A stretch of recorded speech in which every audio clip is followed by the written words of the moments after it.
अस्सलाम वालेकुम। जहांज़ेब अब्बासी एक नए यूट्यूब प्रोग्राम के साथ हाज़िर है। इस वीडियो में 3 ख़बरों पे डिस्कशन करेंगे। एक तो मामला ये है कि सुप्रीम कोर्ट के 7 रुकनी आइनी बेंच ने साबिक़ वज़ीर आला पंजाब चौधरी परवेज़ इलाही को एक मरतबा फिर नोटिस जारी कर दिया है। ये मामला क्या है, इस पे बात करेंगे। और दूसरा हमारा मौजू ये होगा कि इस्लामाबाद हाई कोर्ट में 2 जजेस अचानक छुट्टियों पर चले गए हैं और उसकी वजह से उनके सामने जो केसेस थे वो डिलिस्ट हुए हैं। ये केसेस कौन कौन से हैं। और फिर तीसरा हमारा मौजू ये होगा कि जस्टिस सरफराज डोगर से आज इस्लामाबाद हाई कोर्ट में उनके चैम्बर में एक मुलाकात हुई है, इस पे भी डिस्कस करते हैं।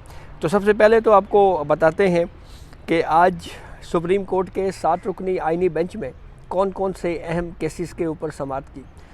जस्टिस अमीनुद्दीन खान की सरबराही में सुप्रीम कोर्ट के 7 रुकनी आइनी बेंच के सामने आज जो केसेस समाअत के लिए मुकर्रर थे उनमें एक पहला केस जो था वो केस था इस्लामिया यूनिवर्सिटी भावलपुर में एक स्कैंडल आया था, आपको याद होगा। उस हवाले से तहकीकात के लिए एक दरख्वास्त आर्टिकल 184(3) के तहत सुप्रीम कोर्ट में दायर की गई थी। अदालत ने यह दरख्वास्त नाकाबिले समाअत करार देते हुए खारिज कर दी है। इस केस में जो दरख्वास्त दायर करने वाले वकील हैं जुल्फ़िकार भुट्टा, उनकी जानिब से सुप्रीम कोर्ट के आइनी बेंच के सामने पेश होकर ये मौक़िफ़ इख्तियार किया गया कि पंजाब एडमिनिस्ट्रेटर की इंक्वायरी काबिल भरोसा नहीं है। मेरे पास इतने केसेस आ रहे हैं, सब में तुलबा ब्लैकमेल हो रहे हैं। सेक्शन 354A देख लें, वो डायरेक्ट सज़ाए मौत में आता है। जस्टिस मोहम्मद अली मज़हर ने जो आइनी बेंच का हिस्सा हैं उनकी जानिब से ये सवाल पूछा गया कि सेक्शन 254 का इस मामले पर इतलाक़ ही नहीं होता। जुल्फ़िकार भुट्टा ने जवाब दिया कि मेरी दलील ये है कि सेक्शन में तरमीम करके उसका इतलाक़ किया जाए। इस पर जस्टिस जमाल खान बंदोखेल ने हैरत का इजहार करते हुए ये कहा कि पार्लियामेंट को कानून में तरमीम करने का हम कैसे कह सकते हैं, मुतासरा फ़रीक़ैन की अदम मौजूदगी में कार्रवाई कैसे हो सकती है। जस्टिस मोहम्मद अली मज़हर ने कहा कि आपने आर्टिकल 199 के तहत लाहौर हाई कोर्ट से रुजू किया। जस्टिस अमीनुद्दीन खान ने कहा कि लाहौर हाई कोर्ट के जज ने मामले की इंक्वायरी की थी, जज की इंक्वायरी में मामला हल हो गया है। जस्टिस मुसरत हिलाली ने उन वकील से मुकालमा करते हुए ये कहा कि आप अदालत से चाहते क्या हैं। जुल्फ़िकार भुट्टा ने कहा कि जी पंजाब हुकूमत से रिकॉर्ड मंगवाया जाए। इस पर जस्टिस अमीनुद्दीन खान ने ये ऑब्ज़रवेशन दी कि आप सुनने को ही तैयार नहीं हैं, हम आपसे क्या बात करें। जस्टिस मोहम्मद अली मज़हर ने कहा कि आर्टिकल 199 के तहत ये लाहौर हाई कोर्ट का दायरा इख्तियार है, आपको लाहौर हाई कोर्ट जाना चाहिए। जुल्फ़िकार भुट्टा ने कहा कि यह सिर्फ पंजाब का केस नहीं है। जस्टिस मुसरत हिलाली ने कहा कि आपको इस केस में पंजाब से रिलीफ मिलेगा, ना कि सुप्रीम कोर्ट से। यूँ इस दरख्वास्त को नाकाबिले समाअत करार देकर खारिज किया गया है। लेकिन एक अच्छी चीज़ ये हुई है कि इसमें दरख्वास्त गुजार को जुर्माना आयद नहीं हुआ। दूसरा केस साबिक़ deputy speaker Punjab assembly ruling review case है।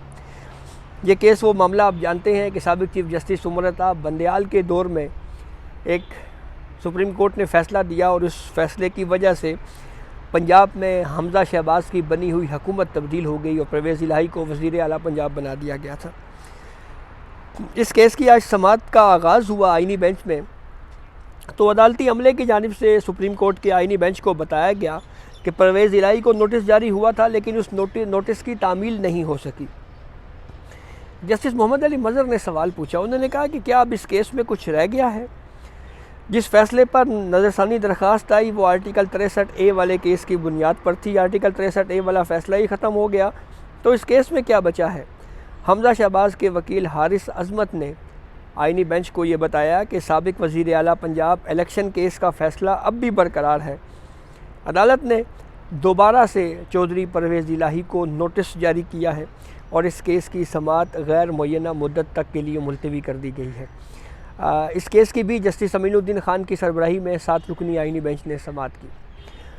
आर्टिकल 63A का इस केस में डिस्कशन हुई है। ये वही आर्टिकल 63A के हवाले से फ़ैसला है जो जस्टिस मुनीब अख्तर साहब ने तहरीर किया था और उस पर जब रिव्यू आया तो उसके जो अपील आई तो उस पर साबिक़ चीफ जस्टिस काजी फ़ाइज़ ईसा की सरबराही में बेंच ने इस केस का जो फ़ैसला है उसको कलअदम करार दिया और ये कहा कि सुप्रीम कोर्ट को ये कोई इख्तियार नहीं है कि वो अदालती फ़ैसले के ज़रिए आइन में वो अल्फाज शामिल करे जो आइन का हिस्सा ही नहीं है। आर्टिकल 63A में जस्टिस मुनीब अख्तर के तहरीर करदा फ़ैसले में यह बात कही गई थी कि मुनहरिफ रुकन का जो डाला गया वोट है उसको काउंट नहीं किया जाएगा, उसको शुमार नहीं किया जाएगा।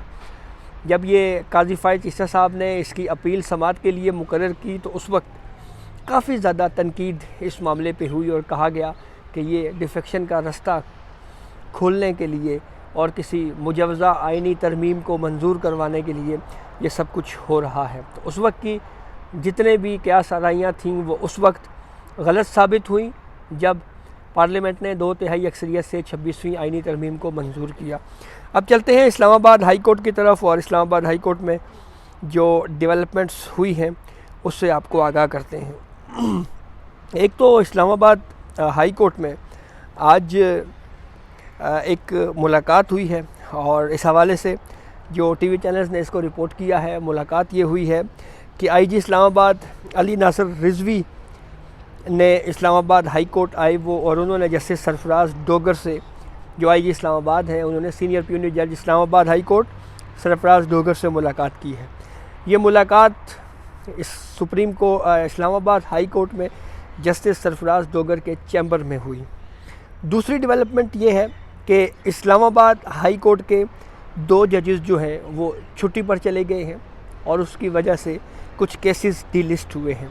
इस्लामाबाद हाई कोर्ट के ये 2 जजेस जिनकी आज दस्तयाबी नहीं है, इन जजेस के नाम जस्टिस तारिक महमूद जहांगीरी और जस्टिस बाबर सत्तार हैं। ये 2 वो जजेस हैं जिन्होंने हाल ही में एक और लेटर लिखा था अपने चीफ़ जस्टिस आमिर फ़ारूक और chief justice of Pakistan Yahya Afridi साहब को। फिर उसके बाद रिप्रेजेंटेशन भी उन्होंने जो लिखी जिन जजेस में, उनमें भी इन 2 जजेस का नाम आता है। तो जस्टिस तारिक महमूद जहांगीरी और जस्टिस बाबर सत्तार कल भी दस्तयाब नहीं होंगे। दोनों जजेस की आज और कल की जो काज लिस्ट है, जो केसेस समाअत के लिए मुकर्रर थे उनके सामने, वो काज लिस्ट मनसूख कर दी गई है। पुलिस समेत इस्लामाबाद के लोकल महकमों में दूसरे सूबों से भर्तियां रोकने की जो काज लिस्ट है वो मनसूख हुई है। जस्टिस बाबर सत्तार की अदम दस्तयाबी के बायस लार्जर बेंच की काज लिस्ट मनसूख हुई है। इस्लामाबाद हाई कोर्ट के लार्जर बेंच ने अटर्नी जनरल मंसूर उस्मान अवान को आज मुआवनत के लिए तलब किया हुआ था। इसके अलावा इस्लामाबाद पुलिस में भर्तियों के नताइज रोकने के हुक्म पर आज 6 फरवरी तक तोसी थी। जस्टिस मोहसिन अख्तर कियानी, जस्टिस बाबर सत्तार और जस्टिस सरदार इजाज़ इसहाक खान पर मुश्तमिल बेंच ने आज इस केस के ऊपर समाअत करनी थी। तो ये अचानक छुट्टी की वजह से ये केसेस जो है इस्लामाबाद हाई कोर्ट में 2 जजेस की छुट्टी की वजह से जस्टिस बाबर सत्तार और जस्टिस तारिक महमूद जहांगीरी साहब की जो काज लिस्ट है उसको मनसूख किया गया है। तो ये अब तक की अपडेट थी जिससे हमने आपको आगाह किया। बहुत शुक्रिया।